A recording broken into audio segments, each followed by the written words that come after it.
Welcome to my reaction video, and today I'm just gonna be sharing with you the misinformation about white farmers getting killed in South Africa. So Charlie Kirk on his show spoke about South Africans killing white farmers, and then I'm gonna include a conversation between Podcast and Chill. Basically, it's Meg G, Saul, and Dr. Rose who are speaking about the same topic. So I'm just going to do a compilation of that so that you can decide the truth from here. Anyway, I hope you enjoy this video. Take care. Does a politician have first loyalty to its own citizens or to another country's citizens? Absolutely. I'm glad you brought this because I wanted to circle back to my original question about the United States creating instability in the rest of the world. I do think that every single politician, like let's say I'm the Prime Minister of South Africa, you know, Which is an incredibly anti-white country. Like, oh my goodness. Okay, anyway. Dangerously anti-white. Okay, anyway. Do you know about that, by the way? You should. Apartheid, yes. Oh, no. It's like they're killing white people in the streets in South Africa. They're stealing farmland. I mean, if you don't know about that, that shows how the media is lying to all of you. It is literally a mini white genocide happening in South Africa right now. But I don't think that we should... No, it's fine. You brought up South Africa, not me, but yes.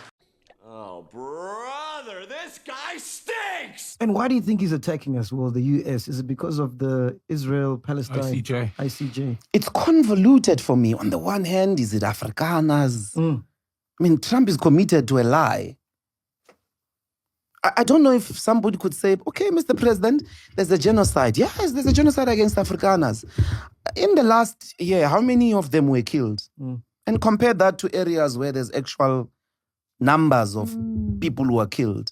It's going to be an embarrassing figure. It's going to be definitely an embarrassing figure because of the figures in South Africa of murder. The highest is black men. It's black. Actually, it's much higher. Black men killing black men. There is no ethnic targeting in relation to murder numbers. So on the one hand, there's that. I certainly think, coincidentally, Elon Musk was very cool with us, if you remember. Was cool with Ramaphosa. They were calling each other and all of that. And at some point, the Starlink deal, Dango. you know, he's like, no, I'm not going to give BEE people anything. That's racism. That's the first, I think, link with the AfriForum campaign. Because those PayPal people are former South Africans or they are South Africans, depending on how you put it. So they've got a huge audience with President Trump. I think they put a lot of money into his campaign. And a lot of influence as well. Yeah, they seem to have, certainly the South Africa relations, I can't put it down to anything else except that PayPal mafia. It needs to come out right now. We need it. We are desperately seeking for it. We need it right now. The duty of a revolutionary is always to agitate. And I think that we must not retreat and demonize people who sing to Blipon. No. We sing this theme every day when we sing the national anthem. We must not bow. And I don't think, certainly, if you want to do proper international relations, you can make the same message that Kenny wants to, throw without demonizing Dublipun. On that, we must all take Julius's side because that's our heritage. And the song is important even the day we have the land. There is no relationship between singing that song even during the struggle and a hatred, racial hatred against white people. I've never met blacks who hate whites. I've never. I don't know. I mean, all our ancestors didn't teach us hatred. Mama Winnie, even Peter Mokaba, who liked to chant Dublipunu, they never spread hate. Oh, you're so right, because when I was at Prime Media, we had a meeting with John Robbie. You know John Robbie? Yeah. 702. And he said something, I'm like, till this day, I didn't understand it. He was like, black people are incapable of being racist. I'm like, what does he mean by that? Yeah, when you ask that, it's the same thing, right? No. Oh. No.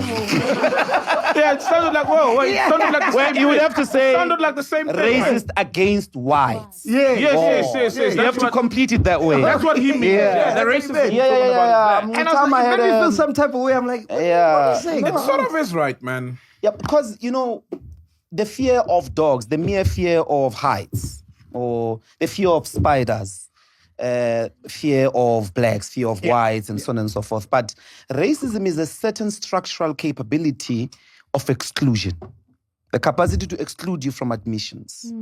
I wouldn't really quite matter what my neighbor thinks of me. It wouldn't matter until it closes the road for me to go to school. White supremacy is a structural power. Is that when you are hated by whites, you will have a sitting president of the most powerful, most industrial, most scientific country in the world. That's the country in which Albert Einstein, ended up, the father of relativity. That's the country in which some of the brilliant minds in the world, some of the brilliant discoveries were made, Thomas Edison and all those people. That's America. And that country can have a president who believes in non-existing phenomena. He can believe that there is a genocide against white people. Only white supremacy can win, can convince Donald Trump of a lie of that magnitude. It's the privilege that comes with white supremacy. And I think that's maybe what John Robbie was trying to get to. But I'm saying that the struggle in South Africa never ever arrived at we must hate whites. Not Subukwe, not Mandela, not Steve Biko, not Winnie Mandela, not Charlotte Maxeke. None of them taught that particular discourse. And the point is, you're trying to highlight that 31 years now since democracy, since 1994, the reality is the black population and certain African people remain outside of the economic ownership of South Africa, and that's not right. Access to the land, to jobs, to banks. And you know it's so what I funny mean? because that's what Trump wants to do for his own people. It's so funny, man. So I don't think I think Kenny is misfiring. On that one.